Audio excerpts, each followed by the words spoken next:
নমস্কার সবাইকে আরও একটা নতুন ভিডিওতে। আর আজকে সকালে কুয়াশার কারণে কোনো ভিডিও বানাতে পারিনি। আর আগামী 28শে ডিসেম্বর আমরা দীঘা ভ্রমণে যাচ্ছি।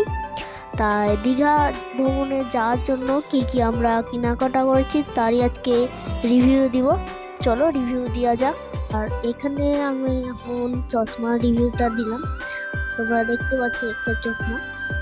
তারপরে আমাদের দ্বিতীয় জিনিস হলো ঘড়ি চলে এলো। আর আমার ঘড়িটা দেখো। আর লাস্ট আমাদের জ্যাকেট। আর জ্যাকেটটা কেমন হয়েছে অবশ্যই কমেন্টে জানাবেন। আর জ্যাকেটটার রিভিউটা দেখে নেন।